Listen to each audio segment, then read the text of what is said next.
Assalamualaikum warahmatullahi wabarakatuh.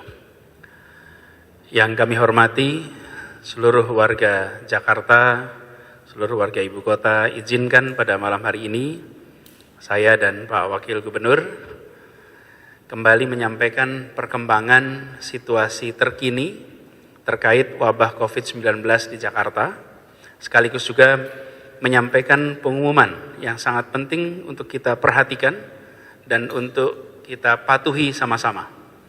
Saat ini kita sudah menjalani bulan ke-7 pandemi COVID-19. 6 bulan sudah kita lewati masa pandemi ini bersama-sama.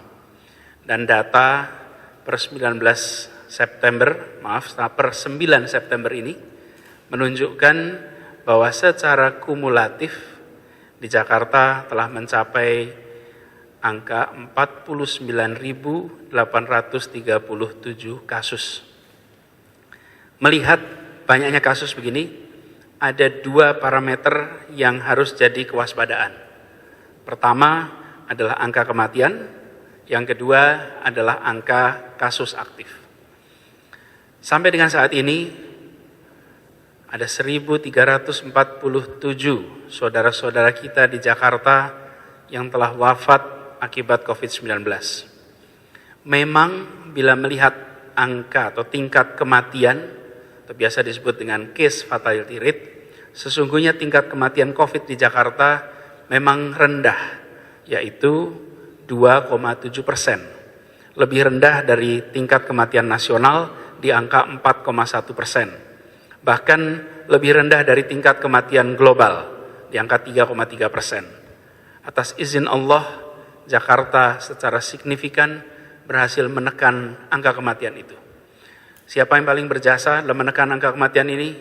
Lagi-lagi atas izin Allah, para tenaga kesehatan di Jakarta yang sigap menangani setiap kasus, mempertaruhkan nyawa, risiko kesehatan diri mereka sendiri, dan alhamdulillah dengan jumlah tes yang juga memadai ikut mendukung untuk Jakarta menemukan kasus lebih dini, sehingga bisa dilakukan perawatan bila ditemukan positif. Dengan testing yang tinggi, terdeteksi awal, mereka yang memiliki komorbid atau penyakit bawaan, mereka yang lansia, bila positif langsung isolasi dan langsung dirawat. Itulah sebabnya mengapa tingkat kematian di Jakarta secara persentase menjadi rendah, karena angka testing tinggi, tenaga kesehatan yang sigap. Walaupun tingkat kematian di Jakarta ini terus menurun, tapi jumlah absolutnya tambah. Secara absolut jumlah kematian harian kita juga tambah. Jadi kalau kita lihat di data, ini adalah gambar di mana tingkat kematian di Jakarta meskipun tingkatnya rendah tapi absolutnya terus meningkat.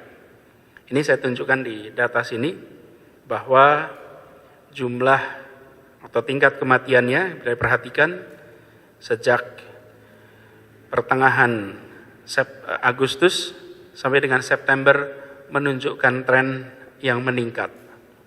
Ini adalah kondisi yang sangat tidak menggembirakan.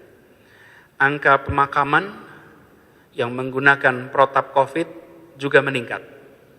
Artinya, ini adalah data pemakaman tiap hari di Jakarta. Bila dilihat di grafik ini, saya akan tunjukkan. Bila diperhatikan di sini, angka kematian sempat meningkat cukup tinggi.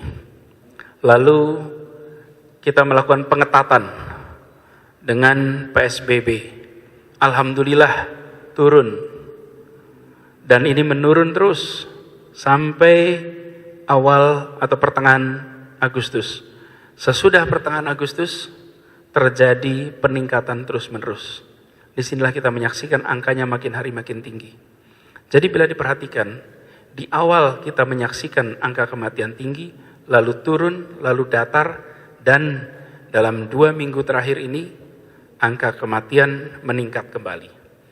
Secara persentase memang rendah, tapi secara nominal angka kematiannya meningkat terus setiap hari. Ini yang harus kita perhatikan. Dan saya harus garis bawahi, ini bukan angka statistik. Setiap kematian satu orang adalah kematian saudara kita, dan itu terlalu banyak. Pada setiap kematian ada keluarga, ada teman-teman yang ditinggalkan lebih cepat.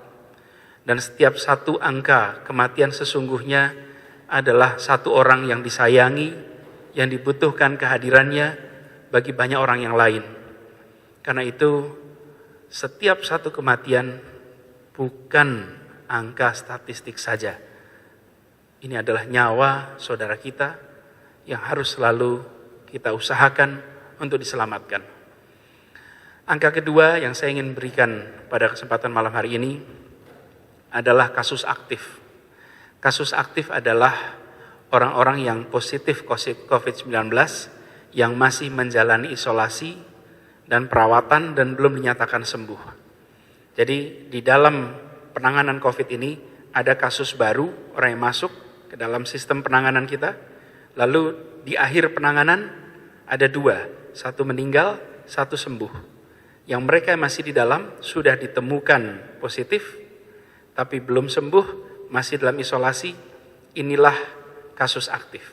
Mengapa penting untuk memahami kasus aktif ini dan mengetahui angkanya? Karena ini terkait dengan kapasitas fasilitas kesehatan di Jakarta. Dan di antara kasus aktif ini ada 3 kelompok. Kelompok yang tak bergejala, kelompok yang bergejala ringan, dan kelompok yang bergejala sedang dan berat. Nah, kelompok yang sedang dan berat inilah yang membutuhkan perawatan rumah sakit. Bahkan yang kritis membutuhkan fasilitas ICU. Jadi, secara rata-rata selama perjalanan 6 bulan ini, kita bisa mengatakan bahwa 50-an% tanpa gejala. 35-an% bergejala ringan. 15-an% bergejala sedang atau berat. Nah, ini yang membutuhkan pelayanan rumah sakit. Nah, kelompok inilah yang kita harus perhitungkan, kasus aktif dan bergejala sedang atau berat.